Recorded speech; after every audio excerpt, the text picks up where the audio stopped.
We're talking about Carson Wentz. Yeah. Okay? This is his 6th game in 3 years. So what he went on the field against his dad. We came into the season wondering whether or not players on the defensive side of the ball for the Cincinnati Bengals should hide their names, shouldn't put their names on the back of their jerseys because they didn't want to be associated with their defense. That's how horrid the Bengals defense was perceived as being coming into this season. Now, I know they've been a little better than horrid since we've seen them over the first 3 games or so, but here's the bottom line.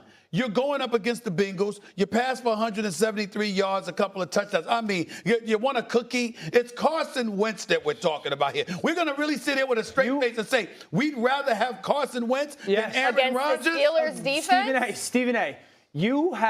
This is a tough 38 minutes for you, okay? Why? One, how is it? It's not even a conversation who would you rather have this weekend. Oh. Because who you're with is the leading angle. One, against the Vikings defense. I understand that part, but I'm just talking about the players. We get that Brian Flores and that defense is something real. Well, that's the question. But but I'm just talking about in terms of their abilities. Carson Wentz compared to Aaron Rodgers, what is there to write home about Carson Wentz about?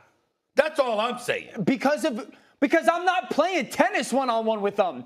The question is, what quarterback do I want this weekend? Right, but then I could easily say, hey, okay, I'm going to take Carson Wentz because he's got to go against the Steelers defense, whereas Aaron Rodgers has to go against the Vikings defense. Quite literally. That's what's going to happen. That's what they're doing. Yeah, but that's exactly what they're doing. I was speaking about, excuse me, I'm supposed to be enamored and awestruck over Carson Wentz? No. That's all I'm saying. That's where I was coming Honestly, from. though, to me, the question, Dan, goes back to the question last week.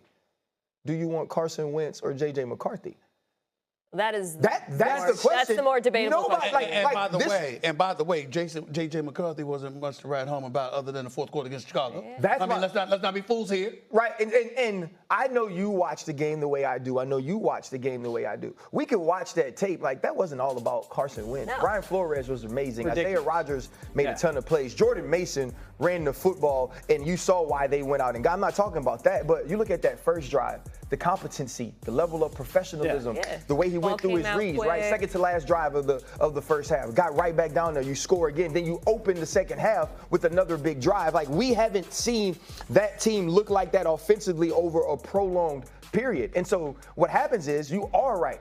Carson Wentz in this matchup has a better matchup than Aaron Rodgers in the Pittsburgh Steelers. Right. What happens when Carson Wentz plays well this week? Yeah. What happens when the offense looks good again this week? What happens when they win again this week? We have to have the conversation of, is it J.J. McCarthy or Carson Wentz going forward? They're having that conversation in Minnesota. I guarantee it. Yeah, I think they should. I think it's fair. You heard the way they're talking about it? I would tell you this. The biggest difference, again, Christian Darrisaw being back mattered. Yes. But Carson Wentz got rid of the ball so much faster than JJ. I love JJ. I'm a huge fan of JJ. I think he's got a very bright future. The game was too fast for him for the most part when he was in there. Carson plays well this weekend, and then I think they play in London next week against a good football team. If he plays well again the next 2 weeks, they'll have a bye after that. There is no question about it that they will have that conversation. Oh, the stuff that y'all bring up sometimes, because let me tell you something. That might be a discussion, but I find it hard to believe. And if I'm management, I got to have a discussion with my head coach, Kevin O'Connell. You let Sam Darnold walk out the door after throwing 35 touchdowns, 12 interceptions, and throwing for over 4,300 yards last year. You sat up there. You didn't want Aaron Rodgers in the offseason. You wasn't thinking about anybody else. Why? Because of a rookie that never threw an NFL pass yet. Now, all of a sudden, because Carson Wentz looked relatively decent, you're going to tell me that J.J. McCarthy is in danger of not regaining the starting nod? Because they rebuilt their offensive and defensive lines. So the money part of that was a part of that. They took him at 10 or 12.